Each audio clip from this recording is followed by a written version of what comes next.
They found traces of 5 drugs, including dimethyltryptamine, on a 1,000-year-old South American ritual kit. DMT, baby. So that's like proof positive evidence that at least 1,000 years ago they were using ayahuasca. Wow. This was the drug pouch that was made from fox snouts. That sounds so crazy. Fox nose. It literally when you see it, it looks like a nose. Of a fox. They used everything. And the fur That is is still crazy. intact. It looks really nice. The nose. I wonder why they do that with a fox. It's probably like some cleverness. Do you know that that's what a shaman, that's like literally what a shaman is supposed to, that's what the definition is supposed to be in certain cultures? Huh. Certain cultures, it's a clever fellow. That's who the shaman is. It kind of makes sense. They are just clever fellows. But I mean, imagine that. Like, he takes a fox, that clever little fucker. I'm going to take his face. I want and his hide fucking my face. drugs in his face. I really haven't said anything about Andrew Tate, and I probably won't tonight. But well, I'll make a few comments about the Andrew Tate phenomenon. I would say is that the mystery is, there is a mystery in relationship to Andrew Tate, and the mystery is, why is he so popular? And I think part of the reason he's so popular is because he doesn't easily bend a knee, so to speak, and it isn't obvious to me that he doesn't bend a knee because of his stellar moral character, but because I'm not particularly, what would you say, impressed by what he's done on the sex business front. It seems to me a bit on the pimpy side, let's say. And I'm not a great admirer of pimps. I want to kind of remind you of your mission statement that you have on your website. We're going to put the link below to your mission statement. You can go find it. Here's what your mission statement is, BBC. This is why you've lost some credibility the last couple of years.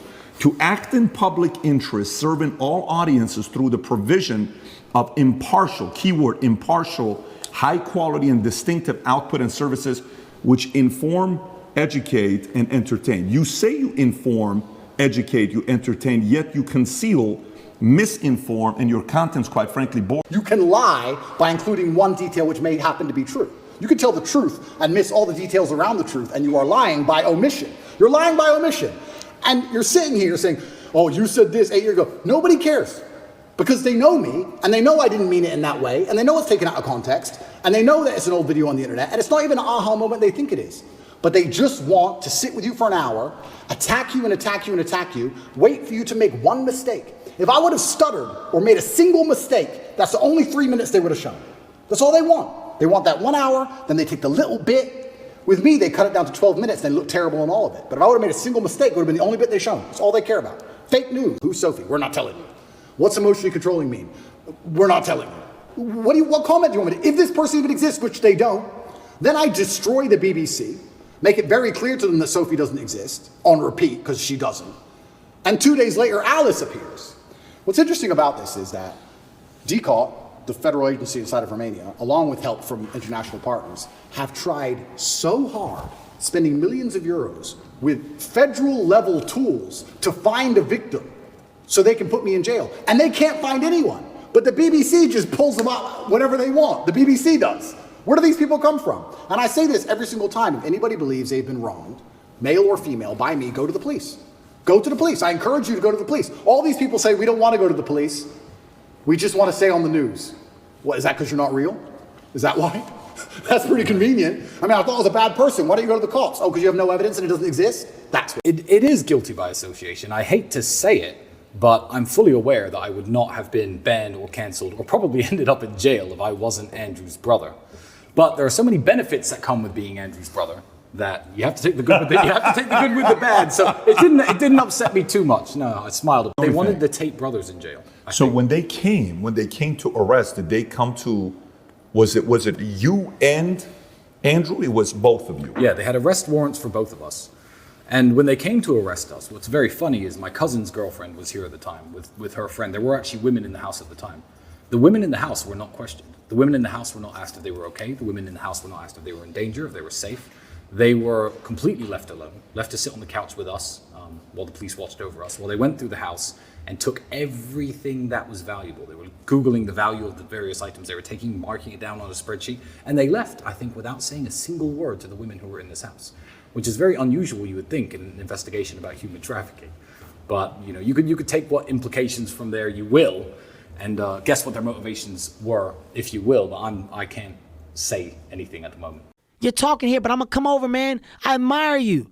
I want to fucking ask you a bunch of questions about this Amazon shit and ask you how you came up with it. I don't think this is the time or place, but I want you to see my face. Have you ever seen the photo of him sitting at his desk and there's a banner behind him, a plastic nylon like hanging banner that says Amazon.com? Jesus Christ. It's in like the 1990s. Jesus. When people were like, what the fuck are you doing, selling books on the internet? And this is a shitty looking IKEA desk. Look at this. Look at him.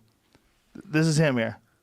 Look Jesus at this. Christ. Amazon.com. And marker. Yeah, it looks like spray paint. Spray paint. Look at this shit here. Look at that shitty bullshit desk, that dorky looking dude. Look at the cords. Yeah. Now he's all buff and jacked and shit. Jesus.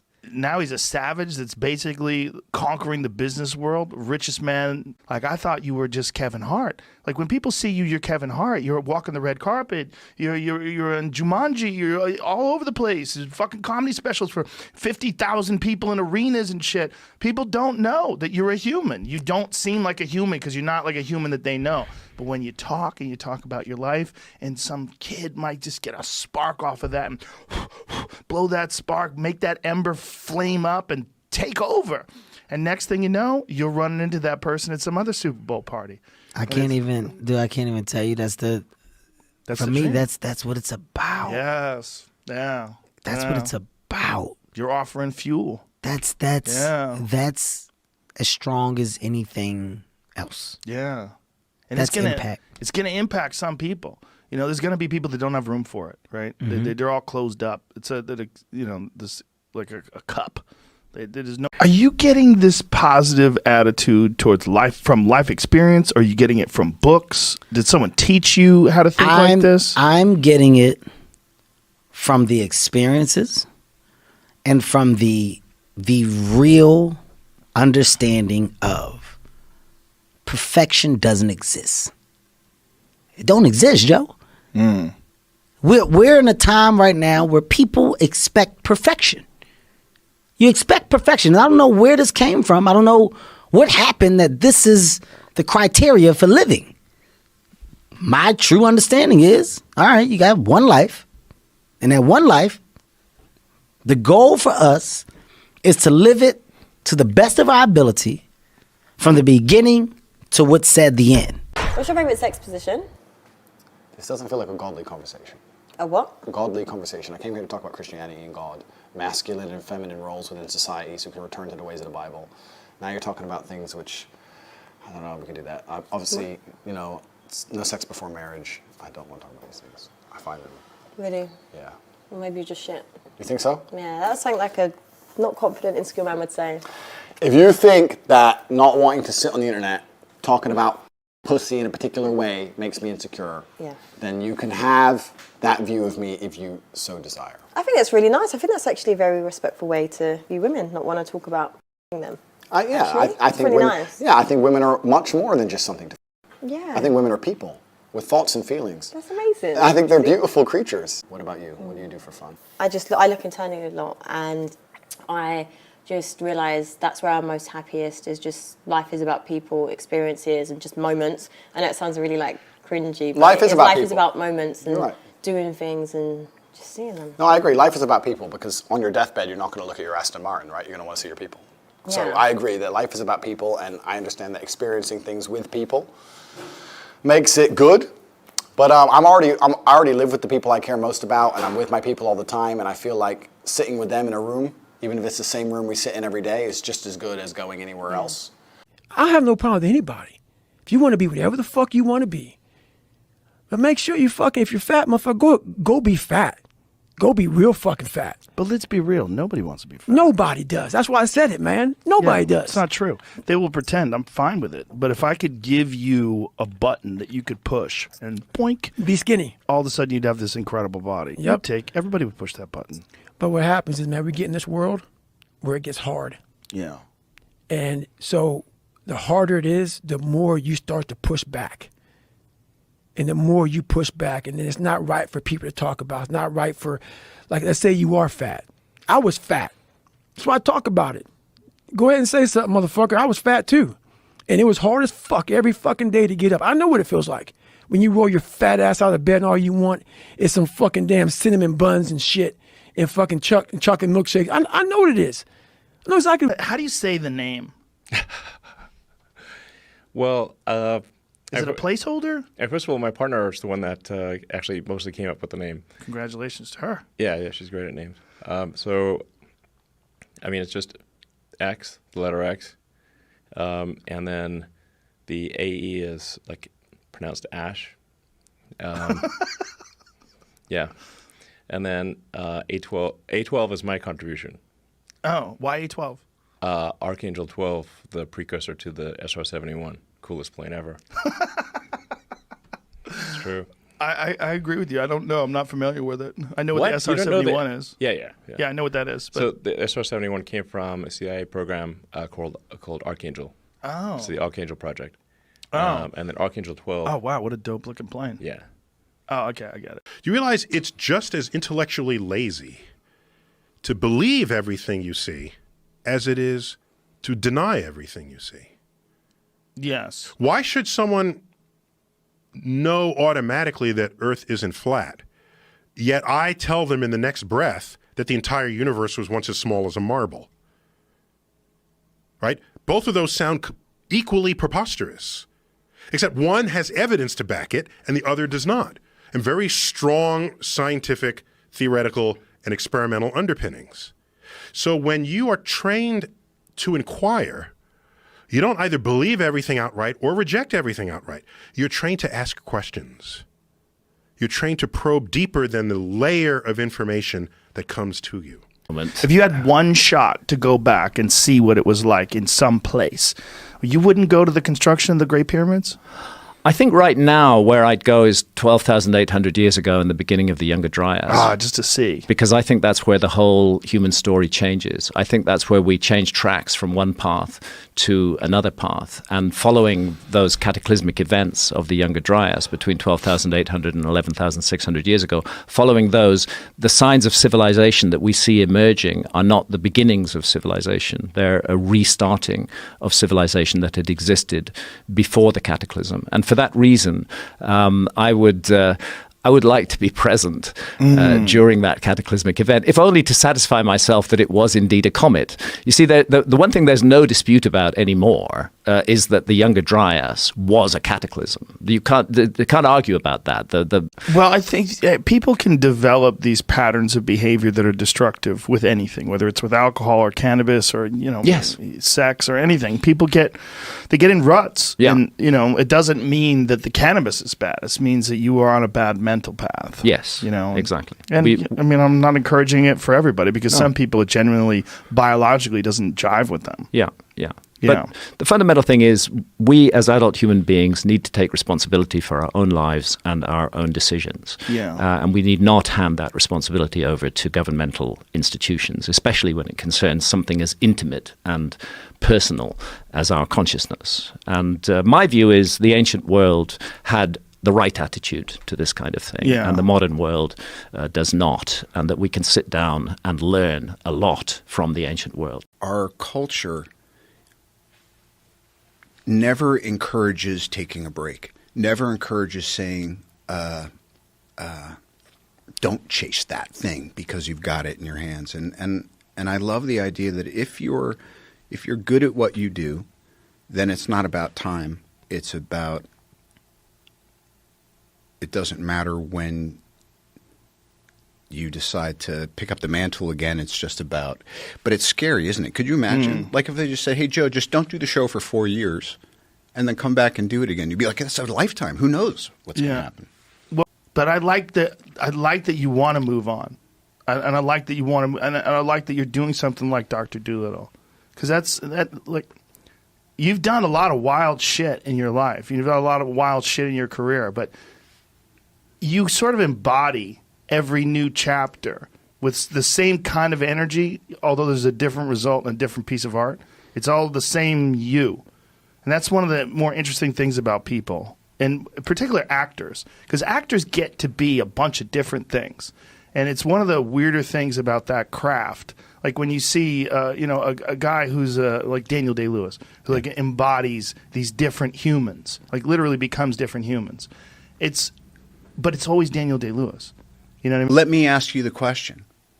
If I pick the jersey back up and put it on, wouldn't you feel a little bit like, oh, crap? No. Oh. Here's what I think. All right. They go through a few semi-lackluster Avengers movies without you. You ready for this? I'm ready. Here's the scene. There's a moment where the world's fate is at stake, and they realize they need a super genius. And then they figure out how to restart that time machine. Great. Come on, man. Is that the audience sees you when you step out of that thing? Is this your? And you want a little arc on it too? Because if this is your idea, then you got to show up for it too. I'll do it. I'll show up. What do I have to do? I don't know. I'll do whatever I have to do. We all have to do whatever Kevin Feige I'll hold said. the thing. I'll hold the clap thing. Do they still have that? Clap. They do. They I'll do. hold that It's thing. digital. I'll hold that digital thing. Now I've heard there's some Israeli guy who's got this app, probably from Laird. Got this app, and you do it, and you get your eyesight back. And sometimes it's about I don't need to try to use something to hold on to everything. I want to pick the 5 or 7 things that I definitely want to hold on to, and I want to watch the rest of it go in and out with the tides. I agree with that in some ways, but if there was a real thing where you could get your eyesight back, I would definitely be on that. Well, I don't think there is a LASIK's, real thing. That's not real. The problem, LASIK's. But I know there's people several problems. You can get it if you have problems with your vision, but we have macular degeneration that's coming from age-related macular degeneration. LASIK doesn't really fix that. But I know people who were wearing glasses and then got LASIK and they don't wear glasses anymore. I party a lot, and I'm in the studio till like 5, 6 in the morning, and I'm drinking and stuff like that. So to just be going down that path and doing that every day, bro, I look crazy. I'll feel crazy. Like I have to get that off of me, like out of me. You know what I mean? Yeah. That's why your gym is crazy, bro. I need to do something like that for myself. It's nice to have at some point. Like that's how I look at you, like the OG. So it's like I'm not going to go do it tomorrow. Like, hey, everybody, build me a gym. But eventually that's the goal. When I look back, I'll be like, I seen Joe's gym, and that's what made me. Well, dude, you train hard. I've seen your videos. Yeah, I get to work. You work out at Unbreakable? Is that your spot? Mm-hmm. Yeah, that's a great gym. Yeah, it's a really good gym. Jay Glazer. He owns that spot. Very, very impressive place. He put together an awesome place. Well, the Thais have a really interesting way of sparring. Some of them do. They play. Right. They don't hit each other full blast. They like tap and they laugh around and joke around. They just develop in their timing because they fight so often. Yep. John Wayne Parr's a friend of mine from Australia, multiple-time world champion. And he would talk in depth about how they would play. They just play. They just hit each other, just slap each other a little bit, and like that way they understand the timing of it, but they never worry about it. They don't get hurt, and they can do it all the time. It's a really smart way to do it. Yep. But you'll see guys like Serafian; he's capable of doing that. Like he could spar with a guy like Snoop, or a guy like Sanchai could spar with a guy like you and just play with you. Right. Well, everybody just have a good time, and it's fun at the end. Yep. Super fun. Yeah. Yep. Hell yeah. That's a great gym. Yeah, it's a really good gym. Jay Glazer. He owns that spot. Very, very impressive place. He put together an awesome place. Yeah, it's cool. The team there is good.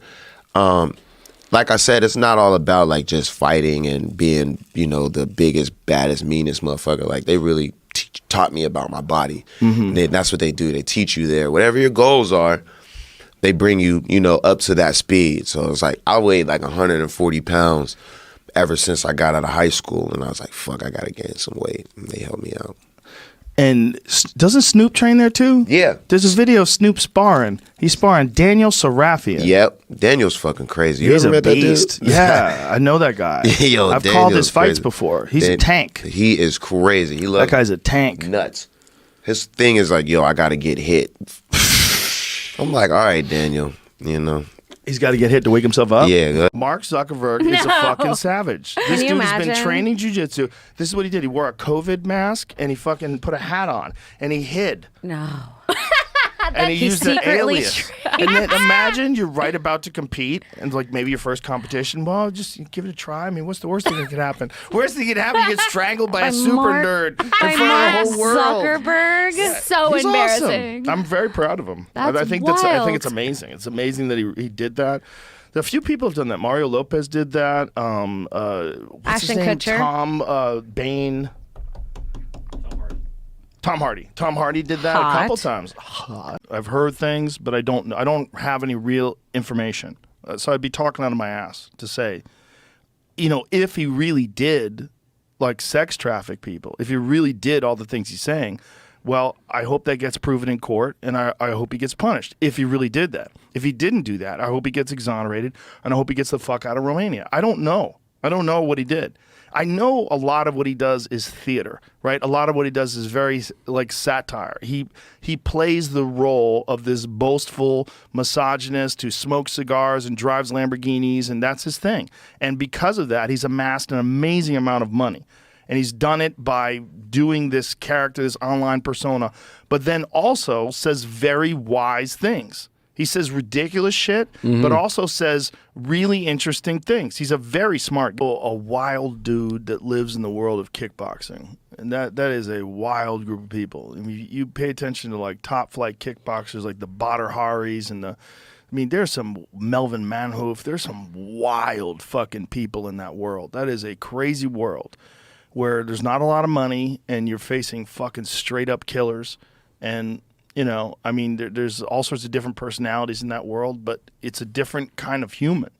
They're just wild, masculine, very aggressive people, and that's part of his shtick. But if you want to use the word toxic masculinity, he's it. What is the class? The Hustlers University? What is that? What are they teaching people? To hustle. But what do they teach? Are they... to hustle. They can quit at any time they want. It's like $70 a month, and you become a top G. That's literally. I mean, is that bad? I don't know. I mean, is it a con game, or is he trying to give them legitimate information? What is he giving them other than what he's already said in interviews and like what? How is it a university? Like what is? He has people who, and that's where it's a grayer because aren't there like professors? Hustlers University. Experience modern wealth creation.